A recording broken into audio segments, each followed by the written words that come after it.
All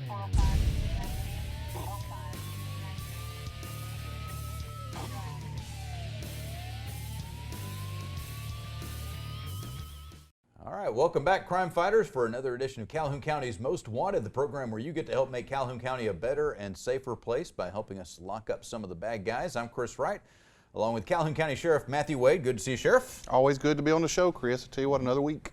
Another week, and more help from our viewers as always. Absolutely, they've never let us down. 4 arrested brings our count up to 4,457 people put in jail, all because somebody was willing to help us, and we thank you for that. This is a joint effort. We can't do it alone. We need your support and help, and thank you for that. And we really do greatly appreciate the public support, and especially on days like today when we're feeling the hardest days as law enforcement. For those who haven't heard, an officer in Tuscaloosa last night just out doing his job and loses his life to a gunshot. Absolutely, you know, and just last week we could have been planning a funeral for one of our own, and just thank God we didn't. But you know, I hear that news last night, and it breaks my heart, and it really breaks my heart that for his 2 daughters that he has, they're going to have to live without their father. So, you know, while this is a news story a lot of times people hear about and they go about their daily lives, this never ends for that family. No. And this is something that is just devastating and heartbreaking. And but when people get on and comment and support us, it does make a difference, and it does help those families to see that there is good in the world and people support law enforcement. So thank you for that. And of course, we're talking about Dornell Cassette with the Tuscaloosa Police Department. And this is the 4th officer in just Alabama, in the state of Alabama in 2019 killed in the line of duty by gunfire. That's not right. No, and you know, when I was a young man and got into law enforcement, I thought, you know, I may not ever have to use my weapon or even pull my weapon in the line of duty. But in today's world, it's just changing, and the world's more and more violent. You know, most law enforcement officers will go through many different traumatic events in their life, and most of them survive, and that's good. But unfortunately, in Alabama, this has been a deadly year for us. So. Obviously, we want to pay tribute to this officer and all these officers that have lost their lives. We also want to make sure that our viewers keep this in mind. When you have interactions with law enforcement officers, which I'm not one, I just host this show, but when law enforcement officers are interacting with you for a traffic offense or an accident or just anything where they happen to come across you in public, just remember these are some of the things that are going through their minds and have to be going through their minds. They have to be 100% aware that this is a possibility anytime they are doing their job. So I know we all want every interaction with the public from any law enforcement officer to be a great interaction, and we want our law enforcement officers to treat the public with the greatest respect, and we work hard to make that happen. You work hard to make that happen. But the public, we need to remember that officer's mindset is a little bit different from ours, and for good reason. Sure, you know, we try to teach our people to be safe but nice. They can do both, but that does go through their mind. And you know, we see a lot of videos on social media where people are arguing and trying to hold what I call hold court on the side of the road, and that's just a dangerous thing to do. You know, if you get a citation or something's happening you don't agree with, that's what court's for. That's the civil process where you go and have your say on what happened. Arguing and trying to have a fight or not comply with orders on the side of the road just escalates things, and it makes it more dangerous for everybody. You know, I think most citizens think that law enforcement always wins, and that's just not the case. Mm-hmm. So we're human. We hurt, we bleed, and sometimes we lose fights, and unfortunately our lives sometimes. So we are human and have those same feelings that everybody else has. So. Okay, well, fortunately we have a lot of great viewers in this area that do support law enforcement, and one of the ways that they do that, that you do that, is by giving us information about folks that are wanted. And we will have the first half of this week's lineup coming up next here on Calhoun County's Most Wanted. All right, let's get started with the first half of this week's lineup on Calhoun County's Most Wanted. We start with Timothy Bassett of Anniston. He is wanted for 2 counts of violating the Sex Offender Registration and Notification Act. Marquita Burns of Anniston wanted on a failure to appear warrant for obstructing government operations. Jamie Simmons of Anniston wanted on a failure to appear warrant for possession of a controlled substance and use and possession of drug paraphernalia. Jason McDaniel of Oxford wanted for a probation violation for possession of a controlled substance. Lucas Staples of Gadsden wanted on a failure to appear warrant for possession of a controlled substance and use and possession of drug paraphernalia. DeAndre Avery of Gadsden wanted for a probation violation for possession of marijuana first degree and carrying a pistol without a permit. And Tiffany McFarland of Talladega is wanted on a failure to appear warrant for theft of property, 4th degree. We'll get you some more bad guys here in just a few minutes and see if you can help us find them. If you have any information, please call Calhoun County Crime Stoppers at 256-238-1414. All right, we'll have the second half of this week's lineup in just a few minutes, Sheriff. One of the things that we always want to be handling in the best way we can is mental health issues. Absolutely. It's such a crisis in Alabama. We just don't fund them the way they need to be funded, so there's enough resources for people. And mental health is not like cancer. Cancer, you get cancer, and cancer affects you. I mean, it affects your family in an emotional way, but it doesn't. People with cancer don't normally go out and harm other people or do things because they're not thinking straight. Mental illness people go out and have the potential to hurt others because of their illness. So it does affect others. It's something that we need to invest more time and energy in to try to help these people who are ill and can't help it before they do something wrong. It's a possibility that the murder in Etowah County over the weekend might have had some type of mental illness connection to it. And I actually know that family, and and they're just left wondering why. So it's definitely something that we need to pay more attention to. Fortunately, we do have some professionals in the community that are able to help as long as people will seek help. Taryn Hayden is with Highland Health Systems. Taryn, it's good to see you. Nice to see you. All right, so tell us a little bit about Highland and what we're encountering in our community these days. Highland Health Systems, we're a program set up, or a center set up to help people with serious mental illness. We provide therapy, day programs, in-home intervention.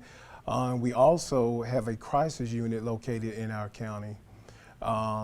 Mental illness, like the sheriff said, is a very serious issue, not only just in our counties, but in the world. And a lot of time people go undiagnosed, they're not able to get the treatment they need. And so you end up having events happen in the city where people go to jail, or they harm other people because they're not getting the treatment that they need. I would imagine that you encounter some of the most mentally and physically fatigued people anywhere doing your job. Yes, we do. Like we get people in off the street. I go to the county jail also to see individuals they have that they don't know what's going on with. These are people, usually when they get to us, they've been homeless, they have at the end of their rope, and they're reaching out help from us. And like the sheriff said, there's not a lot of funding out there to help people with mental illness, but at Highland Health, we do what we can. We take in people off the street. We have housing, we have apartments. We do a lot to help the people in our county and also in Cleveland County also. And unfortunately, we don't have all the resources that we wish we had. Mm-hmm. But there are some resources that we do have that people just don't know about, don't know how to access. That knowledge is so important for people to realize, you know what, I'm not alone in this. Yes. There is help available, and how they can get that help. Yes, we encounter that a lot. We've been thankful for a lot of professional athletes coming out and sharing with the world that they've been diagnosed with depression, because you have a lot of people who don't want to talk about it. You have family members who are not educated about mental illness. And part of our job is to get out there in the community and educate people when they come across someone who's mentally ill, but also to take in people off the street. We're from 8 to 5, 5 days a week. We take anyone regardless of the situation. And we also have a crisis unit, like I stated before, where we work with the sheriff department to get people committed against their will, if need to, in order to get them off the street or get them out of jail. And that's what I think a lot of family members don't realize. They have somebody one of their loved ones that's having a crisis, a mental illness. They won't seek help because they don't feel that they're sick, and so they just live with it, deal with it. They don't know how to get them help. And there is a process where they can work with us in mental health, and we can do what's called an involuntary commitment. They'll have a hearing before a judge. A psychiatrist will evaluate them. It's a fair due process system, and if they are found to be mentally incompetent, then we can force them to get the help, the treatment that they need. Because unfortunately, I ain't gonna say unfortunately, but in America, if a grown adult doesn't want to get treatment for something, you can't make them. So you have to go through this process before you can make somebody get help. Once they have that diagnosis, then you can. Then you Yes. can. Once you get that court order that says you can give them treatment against their will, and once you get them straight and leveled out, they go back to being that loving family member they used to have. So it's just like any other illness. You know, you need to get treatment to get better. And so I think most people either don't know how, or the stigma of it's embarrassing to get it, but you can't help that you have a mental illness any more than you can help that you have cancer. It's got to be a wonderful feeling when you see a family member come to the facility and say, I've got my dad back. Yeah, it is. We work hand in hand with the sheriff department. We also have an assistant mental health officer that we work hand in hand, that we go out in the community and help people. But it's good to have a family member come in and say thank you. Or I've been doing this for 20 years, and like years later, I'll see a family member see me on the street and say thank you. You really helped. You know, you saved our life. You helped my father or whoever. Because without us, they would have either been dead or in jail or in the hospital. There's not always a happy ending to every story, but there are a lot of happy endings that people didn't see how they could ever get there. Yes. Yes. You know, in law enforcement, it's kind of like mental health. What really garners the attention is when a tragedy happens. But you know, it's hard to measure those success stories of how many people's lives you saved or how many times we've prevented something in law enforcement. It kind of goes hand in hand. But you know, have somebody in my family that has a diagnosed mental illness. They've received treatment in Highland Health Systems, and they have really made a difference in their life. You know, and I'm really an advocate for this because you know, the stigma is don't talk about it, it's embarrassing, but these people can't help it any more than getting some other kind of illness or disease that you obtain. You know, you wished you didn't have it, but you don't get to pick and choose. But they do a wonderful job, and you know, we have an assistant mental health officer, and we're replacing John Garlick with a new mental health officer. We're doing interviews for that this coming up week. One of the things that we do is we go out to these people that have missed appointments and try to find them and say, are you still on your medication? Why did you miss? Being proactive instead of reactive. Yes, trying to bring them back in. So we need to take a quick break, but we've got more to talk about. We will be back in just a few moments, and we'll also have the second half of this week's lineup on Calhoun County's Most Wanted. All right, here's the rest of our lineup here on Calhoun County's Most Wanted. Angel McKinnon of Heflin is wanted for failure to pay for receiving stolen property, first degree. Darren Page of Atala wanted on a failure to appear warrant for possession of a controlled substance and use and possession of drug paraphernalia. Sharon Arrington of Arab is wanted on a failure to appear warrant for possession of a controlled substance, possession of marijuana, second degree, and illegal possession of prescription drugs. Tavares Logan of Augusta, Georgia wanted on a failure to appear warrant for 2 counts of possession of a controlled substance. Robert Green of Anniston wanted on a probation revocation for possession of a controlled substance, possession of marijuana, first degree, and resisting arrest. And Elisa Clark of Lincoln wanted on a probation revocation for possession of a controlled substance. If you have information about where we can locate any of these individuals, we would appreciate a phone call.